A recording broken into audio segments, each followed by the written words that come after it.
আল্লাহু আকবার। এই যে সেজদাটা আমি দিলাম, এই সেজদাটা আমি কাকে দিলাম? নিশ্চয়ই বলবেন যে আল্লাহকে দিয়েছি, তাই না? চলুন আপনাদের সাথে কিছু এই বিষয়ে কথা বলি। সেজদা যে আমরা দেই, আমরা যে নামাজ পড়ি, প্রশ্ন করলে হয়তো বা অনেকেই বলবেন যে আমরা তো সেজদাটা আল্লাহ তাআলাকেই দেই, তাই না? কিন্তু না, সবার সেজদা আল্লাহ তাআলার দরবারে পড়ে না। সেজদা দেওয়ার সময় আমরা যে বিষয়টা খেয়াল করি, খুশু খুজুর কথা কেন এসেছে? সেজদা দেওয়ার সময় অন্তরে যার নামটি স্মরণ থাকে, সেজদা মূলত তার দরবারে পড়ে। আল্লাহকে তো আমরা দেখতে পাই না। যখন আমরা সেজদা দেই তখন কি আমরা আল্লাহ তাআলাকে দেখতে পাই? আল্লাহ তাআলাকে দেখতে পাই না। তবে মনে মনে ভাবি যে আল্লাহ তাআলা আমাদেরকে দেখতেছেন। কিন্তু সেই সময়টায় যদি আমরা আল্লাহ তাআলাকে স্মরণ না রেখে অন্য কিছুর কথা স্মরণ করি, দুনিয়ার দোকানের কথা, ব্যবসার কথা, কোনো হিসাবের কথা স্মরণ করি, তাহলে সেজদাটা মূলত কোথায় পড়লো?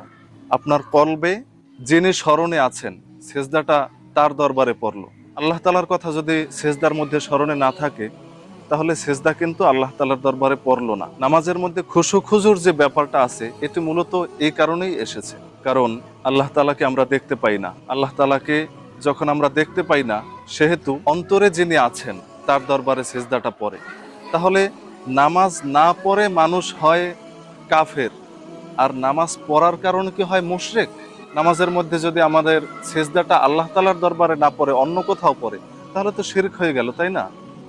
হ্যাঁ, এই কথাগুলো আমাকে বলেছিলেন সেদিনকে একজন ডাক্তার, একজন হোমিও ডাক্তার। তিনি আমাকে এই কথাগুলো বলার পরে আমি চিন্তা করে দেখলাম যে আসলে তো বিষয়গুলো অনেক জটিল।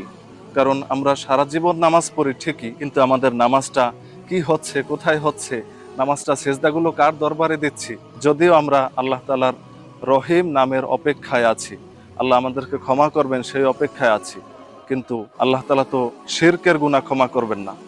আমরা যদি সাহাবায়ে কেরামের নামাজের দিকে খেয়াল করি, তারা কিভাবে নামাজ পড়েছেন। হযরত আলী রাদিয়াল্লাহু তাআলা আনহুর পায়ের মধ্যে যখন তীর মারছিল কাফেররা, সেই তীর মারা এবং সেই তীরটা নামাজরত অবস্থায় বের করা হয়েছিল, এত বড় একটা কঠিন কাজ, তিনি নামাজে মশগুল ছিলেন, তিনি সেটা টের পাননি, তিনি সেটা উপলব্ধি করেননি।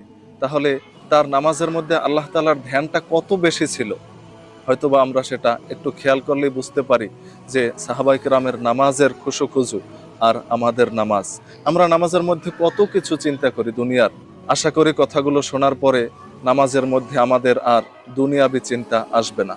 নামাজ আপনি আমি সবাই পড়ি, কিন্তু আল্লাহ তাআলা দেখবেন সবার অন্তর, সবার নামাজ কিন্তু আল্লাহ তাআলা কবুল করেন না। কথাগুলো হয়তোবা আপনার কাছে কিছুটা প্রশ্নবিদ্ধ হতে পারে যে এ কি বলে, নামাজ না পড়ে কাফের হয়, নামাজ পড়ার কারণে আবার মুশরিক হয়।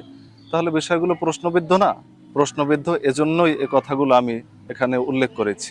আশা করব কথাগুলো শোনার পরে ইনশাআল্লাহ নামাজের মধ্যে আমরা আল্লাহ তাআলাকে স্মরণ রাখব। নামাজের মধ্যে অন্তরে যিনি থাকবেন ওই সময়টায়, তার দরবারে কিন্তু সিজদাটা পড়বে ইনশাআল্লাহ। কথাগুলো যদি ভালো লাগে আপনার বন্ধুদের মাঝে শেয়ার করে দিন। ধন্যবাদ সবাইকে। আসসালামু আলাইকুম ওয়া রাহমাতুল্লাহ।